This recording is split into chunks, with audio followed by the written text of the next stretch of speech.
tunggu meeting with USM.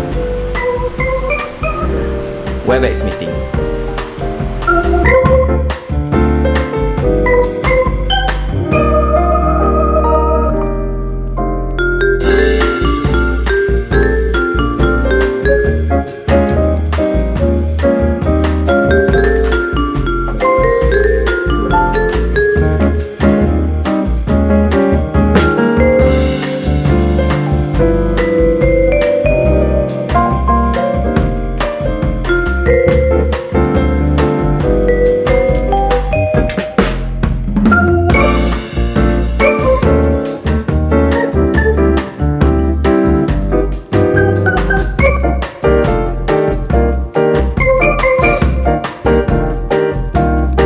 Jadi aku baru beli USB card reader baru untuk aku punya Mac.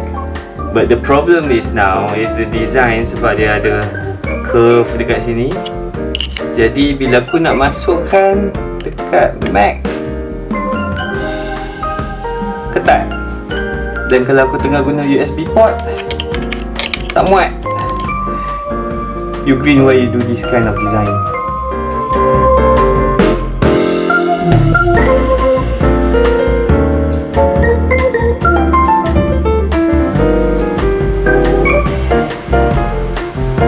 Jadi sekarang the kids are already went to sleep and it is peaceful and quiet. Dan hari ni adalah hari ke-15 aku buat daily vlog. I thought it would be a good time to have a one-on-one talk. Aku nak bercakap tentang satu idea yang aku simpan dari dulu. Kalau boleh aku nak vlog ni jadi lebih daripada visual diary antara aku dengan penonton. Dan aku nak dia bergerak menjadi satu idea yang lebih besar. The truth is, whenever I met people in my life, it's been the people who haven't been afraid to share their ideas. Idea yang aku pegang ni, dia lebih pada fundamental. It's like a guiding rule in my life, which is stranger for paradise.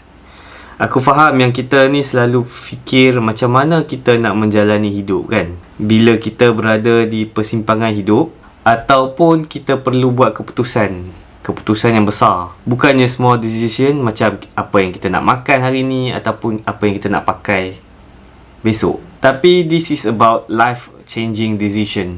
Bagi aku dalam hidup ni ada dua perkara penting yang kita kena figure out. The most thing that we are passionate about, like finding our dream, apa yang kita impikan, and to realise those passion, those dreams. To realise those passion, kalau kita ni tahu apa yang kita nak, dia tak jadi satu masalah yang besar lah. Kita hanya perlu commit pada passion tu sepanjang hayat kita. You either get really close or you die trying. Tapi untuk realise passion yang buatkan kita rasa teruja dan buatkan kita rasa membara semangat, that was the challenge. That is where the idea of Strangers for Paradise came in. Bagi aku, setiap kali aku bangun, it was a reset button for me. I will play the day like it was my first time. Macam Strangers seeing a beautiful paradise for the first time. Dan bagi aku, pegangan ni yang buatkan aku confident setiap hari.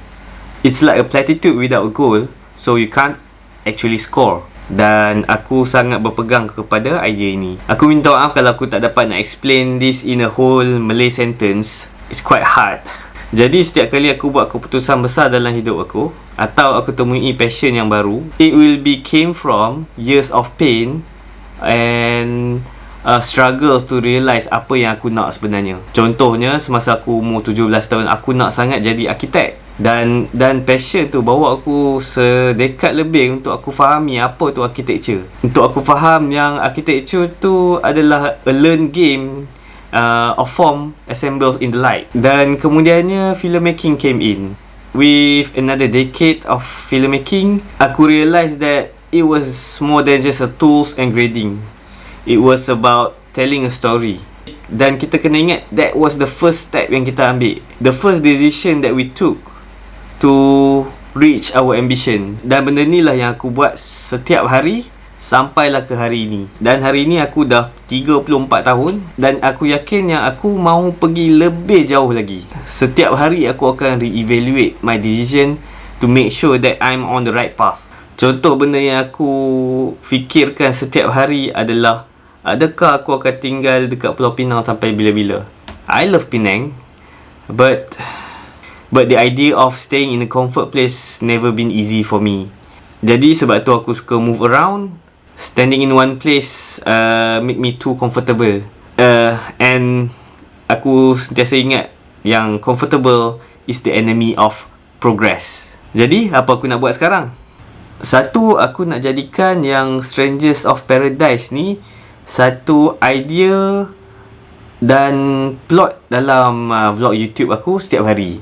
Kedua adalah of course the business that I build. Aku tahu aku tak share banyak tentang business side, tapi cita-cita di sebalik business ni ibarat macam mega holding Papa Mustafa Kamal lah. Jadi aku rasa itu saja buah fikiran aku untuk hari ini. So back to our regular schedule, 9:45 AM every morning. Alright, bye.